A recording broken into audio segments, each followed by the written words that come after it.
Hello learners, welcome to साक्षी's विद्या साधना। इस video lecture में हम पढ़ रहे हैं क्लास 7 हिस्ट्री चैप्टर 9। ये पार्ट 1 है, the making of regional cultures का। देखिए, अगर हमें किसी भी इंसान को डिस्क्राइब करना हो या उसके बारे में बताना हो तो जो सबसे कॉमन तरीका है वो तरीका है उसको देखना, फिजिकल अपीयरेंस। लेकिन उसके बाद जो चीज आती है वो होती है लैंग्वेज, जो भाषा वो बोलता है। अगर हम कहें कि कोई पर्सन तमिल है या ओरिया है तो इसका मतलब ये है कि वो जो आदमी है या जो भी वो लड़की है या लड़का है वो या तो तमिल भाषा बोलता होगा या उड़िया भाषा बोलता होगा। वो तमिलनाडु में रहता होगा और उड़ीसा में रहता होगा। तो हमने ये देखा कि जो चीजें होती हैं वो कहीं ना कहीं लोगों की अलग अलग होती हैं, भाषा, उनकी रहने की जगह, और हम अलग अलग इलाकों को वहाँ के रहन सहन से, खाने पीने से, वहाँ की संगीत से, म्यूजिक से, डांस से, पेंटिंग से भी जोड़ते हैं। हर जगह की कुछ अलग प्रकार की चीजें होती हैं, वहाँ की फेमस होती है, वहाँ की क्या होती, प्रसिद्ध चीजें होती हैं वो। और कई बार हम इन्हीं आइडेंटिटीज को ऐसे ही ले लेते हैं कि अरे ये तो ठीक है, ग्रांटेड में ले लेते हैं भाई, इधर इनका महत्व नहीं समझते, and assume that they have existed from time immemorial. क्या सोचते हैं हम कि मान लीजिए यहाँ पर आज इस चैप्टर में आप कथक के बारे में पढ़ोगे तो जो कथक डांस फॉर्म है नॉर्थ इंडिया का, कि ये कहीं से भी बन गया होगा। अगर आप में से कोई डांस का शौकीन है तो आपको पता होगा कि कथक डांस बहुत कठिन होता है। ठीक है, इसमें फुट वर्क पे बहुत ज्यादा ध्यान दिया जाता है, बहुत तरह की ताल होती हैं और म्यूजिक को पकड़ते हुए बीट्स पे आपको ऐसे डांस करना होता है। आजकल के डांसेस की तरह नहीं है कि टेढ़े मेढ़े हाथ पैर हिला दिए, काफी टफ होता है, सालों की प्रैक्टिस लगती है। तो ये जो डांस है कथक का, इसमें जो मुद्राएं यूज की जाती हैं या भरतनाट्यम डांस में जो मुद्राएं यूज की जाती है वो कोई एक दिन में नहीं बनी है। उसमें क्या हुआ, समय के साथ साथ चेंजेस आए हैं और अब भी स्टिल चेंजेस आते जा रहे हैं। हम इस चैप्टर में ये भी पढ़ेंगे that regional cultures today are often the product of complex process of intermixing of local tradition with the ideas from other parts of subcontinent।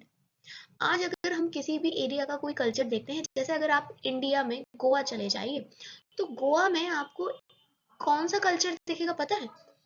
British culture दिखेगा, पोर्चुगीज का कल्चर दिखेगा। क्यों? क्योंकि पोर्चुगीज काफी समय तक गोवा में रहे थे। जब ईस्ट इंडिया कंपनीज थी ब्रिटिश में तो ब्रिटिश तो बाकी जगह पे थे लेकिन गोवा में राज पोर्चुगीज का चला था। तो आज भी हमें गोवा के कल्चर में पोर्चुगीज देखने को मिलते हैं। हम अपने आसपास बहुत तरह के ट्रेडिशंस देखते हैं जो किसी एक पर्टिकुलर रीजन के होते हैं। कुछ ऐसे भी ट्रेडिशंस होते हैं जो सिमिलर भी होते हैं, एक उसी मतलब कि अलग अलग रीजन्स में सिमिलर ट्रेडिशंस भी हो सकते हैं, या फिर किसी एक रीजन का कुछ पर्टिकुलर ट्रेडिशंस हो सकते हैं। ये जो ट्रेडिशन है ये ओल्ड प्रैक्टिसेस से आए हैं। ठीक है, टाइम के साथ यहाँ पे ट्रांसफॉर्मेशन आए हैं, चेंजेस आए हैं, और ये ट्रेडिशंस में, रीति रिवाजों में चेंजेस आए हैं, इन्होंने एक नया फॉर्म ले लिया है। ये तो हो गया एक इंट्रोडक्शन। अब धीरे धीरे हम ये सारी बातों को समझेंगे। अगर अभी तक आपको नहीं भी समझ में आया तो कोई बात नहीं, ये जस्ट इंट्रोडक्शन था, ऊपर ऊपर की बातें थी, आगे डिटेल में मैं अब आपको बताऊंगी। The Cheras and the development of Malayalam. देखो, हम अब एक एग्जाम्पल देखेंगे। हम देखेंगे connection between language and region. एक इलाका और वहाँ की भाषा के बीच का क्या संबंध होता है। ये जो चेरा किंगडम था महोदयापुरम का, ये स्टेब्लिश हुआ था 9th सेंचुरी में south western part of peninsula में, जिसको आज के टाइम हम केरला कहते हैं। एंड यहाँ पर मलयालम भाषा बोली जाती थी। जो रूलर्स थे यहाँ के, उन्होंने इंट्रोड्यूस की थी मलयालम भाषा and script in their inscription. ठीक है, इनफैक्ट ये जो मलयालम भाषा है ये काफी, मतलब और भाषाओं में सबसे एक पुरानी भाषा मानी जाती है। ठीक है, और ये एक रीजनल लैंग्वेजेस थी जो हमें ऑफिशियल रिकॉर्ड्स मिले हैं, उसमें भी हमें पता चलता है कि मलयालम काफी पुरानी भाषा रही है। उसी टाइम पे जो चेरास थे उन्होंने कुछ संस्कृत ट्रेडिशंस को भी अपनाया था। जो टेम्पल के थिएटर होते थे, जहाँ पर नृत्य होता था, नाटक होता था केरला में, which is traced to this period, borrowed stories from Sanskrit epics. अब यहाँ पर जब टेम्पल जो थे, मंदिर जो थे केरला के, उनमें जो थिएटर में नृत्य किया जाता था, तो कुछ कहानियों को दिखाया जाता था नृत्य के द्वारा, नाटक के द्वारा। तो वो कहानी जो संस्कृत के महाकाव्य हैं उनसे ली जाती थी।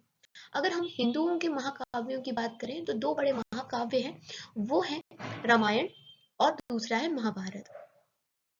पहला जो लिटरेरी वर्क था मलयालम में वो 12th सेंचुरी में किया गया था लगभग, और फिर उसको कहाँ से लिया गया था, संस्कृत से लिया गया था। इंटरेस्टिंगली अगर देखें 14th सेंचुरी का एक टेक्स्ट है लीला लीला तिलकम्मा,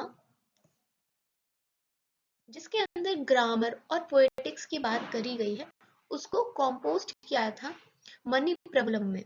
मणिप्रबलम भी एक भाषा है, ठीक है, जिसका मतलब ऐसा होता है diamonds and corals, and referring to the two language. ये दो लैंग्वेजेस को रिफर करती है, संस्कृत को और रीजनल लैंग्वेज को। तो कहीं ना कहीं ये जो मणिप्रबलम भाषा है ये एक अर्लियर फॉर्म है मलयालम का। फिगर 1 में आपको दिखाई दे रहा है, ये केरला की एक इंस्क्रिप्शन है जो मलयालम में जिसको कंपोज किया गया है। ये हमें पढ़ते हुए नहीं बनेगी, लेकिन जो लोग भी मलयालम भाषा के हैं वो आराम से पढ़ पाएंगे। अब हम देखेंगे भाषा के बाद रूलर्स और रिलीजियस ट्रेडिशंस को, जिसमें एक बहुत ही अच्छा एग्जाम्पल हमने लिया है जगन्नाथ भगवान का। जय हो जगन्नाथ भगवान की। तो द जगन्नाथ कल्ट को पढ़ते हैं। देखिए ये जो जगन्नाथ नाम है ना, इसका मतलब है लॉर्ड ऑफ द वर्ल्ड। ये विष्णु जी का भगवान का नाम है। उड़ीसा में स्थित मंदिर है, पुरी में। अब जो उस टाइम के लोकल लोग थे, लोकल यहाँ की जो जनजाति थी, वो भगवान की डायटी की जो प्रतिमा है, वो मूर्ति है, वो वुड की बनाती थी, ठीक है।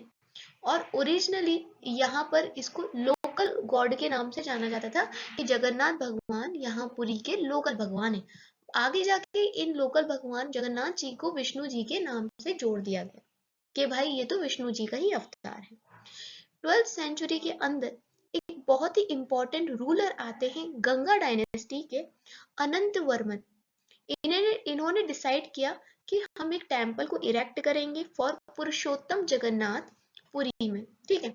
और इसी तरीके से 1230 के अंदर एक किंग आए अनंगा भीमा थर्ड। इन्होंने क्या किया, अपना जो किंगडम था उसको डेटी को समर्पित कर लिया और अपने आप को डिप्टी ऑफ गॉड घोषित कर दिया। फिगर 2 में देखिए आपको आइकन्स दिख रहे हैं, ये मूर्तियां दिख रही हैं, किस किस की हैं, बाल भद्र, सुभद्रा और जगन्नाथ जी। ये पाम लीफ पे यानी पत्ते पे बनाई गई हैं। ये एक मैन्यूस्क्रिप्ट है और ये उड़ीसा में स्थित है। अब देखिए जैसे ही धीरे धीरे मंदिर को इम्पोर्टेंस मिलती गई कि एक प्रमुख तीर्थ स्थान बन गया था मंदिर, तो इसकी जो सोशल और पॉलिटिकल मैटर्स में जो इसकी अथॉरिटी थी वो भी बढ़ गई। इसीलिए जो भी उड़ीसा को कब्जा करने के लिए लोग आए, मुगल्स आए, मराठास आए या इंग्लिश ईस्ट इंडिया कंपनी आई, तो उन्होंने कोशिश करी कि हम टेम्पल पे भी कब्जा कर ले, क्योंकि जिसका भी राज टेम्पल पे होगा तो उसका जो रूल है वो लोग, वहाँ के जो लोकल लोग हैं वो आसानी से मान जाएंगे। अब सभी लोग अपने हाथ जोड़िए, यहाँ पर जगन्नाथपुरी के टेम्पल है इनके आगे। अब यहाँ से अब हम देखेंगे एक और नया tradition, the Rajputs and tradition of heroism. देखो अगर बहादुरी की बात आती है तो कहीं ना कहीं यहाँ राजपूत्स का नाम तो आता ही है। 19th सेंचुरी की बात है। ये जो रीजन था जिसमें आज के टाइम राजस्थान हमें देखने को मिलता है, इसको राजपूताना कहा जाता था ब्रिटिश के द्वारा। जबकि बहुत लोग सजेस्ट करते हैं कि ये जो एरिया था ये इनहैबिटेटेड था बाय सिर्फ और सिर्फ राजपूत, लेकिन ये आधा ही सच है, क्योंकि ये जो राजपूत हैं ये और भी नदर्न इंडिया, सेंट्रल इंडिया के हिस्सों में पाए जाते थे। एंड राजपूत के अलावा भी राजस्थान में और भी दूसरे कास्ट के लोग रहा करते थे। हाउएवर राजपूत ने बहुत ज्यादा कंट्रीब्यूट किया है राजस्थान में, इसलिए अगर आप राजस्थान घूमने जाते हैं तो आपको उनके बनाए हुए किले, उनका कल्चर देखने को आसानी से मिलता है। तो ये जो हमें कल्चरल ट्रेडिशंस देखने को मिल रहे हैं, ये कहीं ना कहीं लिंक थी जो रूलर थे राजा, उनके एस्पिरेशन और आइडियल से। करीबन 8th सेंचुरी की बात है, प्रेजेंट डे राजस्थान में एक रूलर थे राजपूत फैमिली के, पृथ्वीराज चौहान, जिनके बारे में चैप्टर 2 में पढ़ा था। ये जो रूलर्स थे ये चेरिश्ड करते थे ideal of hero who fought valiantly, often choosing death on the battlefield rather than face defeat। तो ऐसे महान राजाओं के बारे में, राजपूतों के बारे में बोला जाता था कि जब ये युद्ध भूमि में जाते थे तो ये मरना पसंद करते थे, हार पसंद नहीं करते थे, सर कटाना पसंद करते थे, सर झुकाना नहीं पसंद करते थे। तो इस प्रकार की इनके बारे में बात है।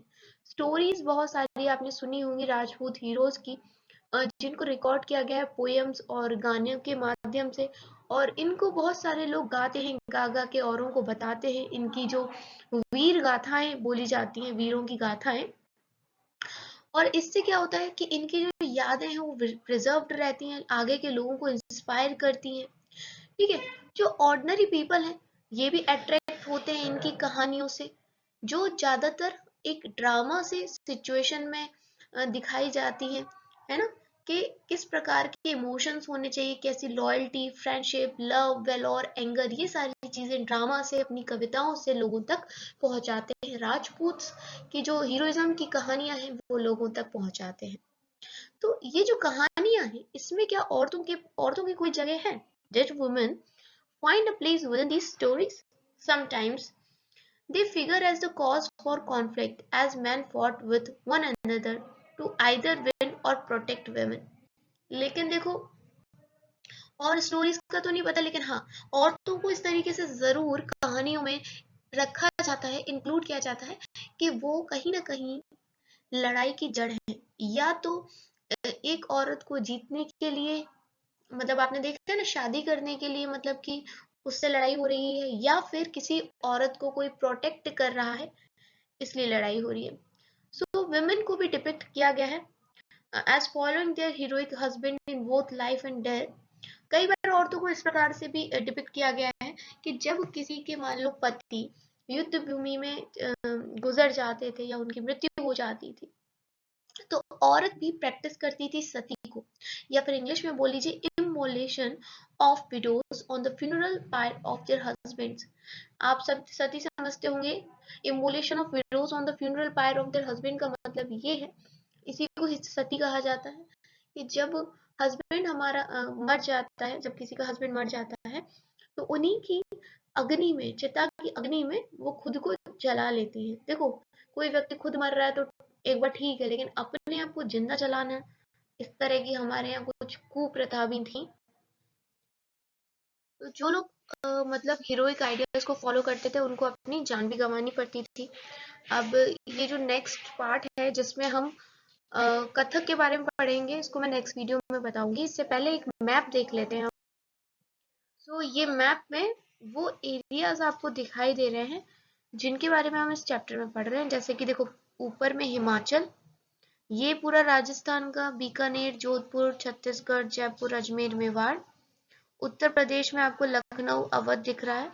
फिर कोलकाता, ये वेस्ट बंगाल आपको दिख रहा होगा, भुवनेश्वर, और ये जो जगन्नाथ भगवान की बात की गई पुरी, ये देखो समुद्र किनारे पर, यहाँ पर उड़ीसा में है। देन फिर केरला की बात की गई थी।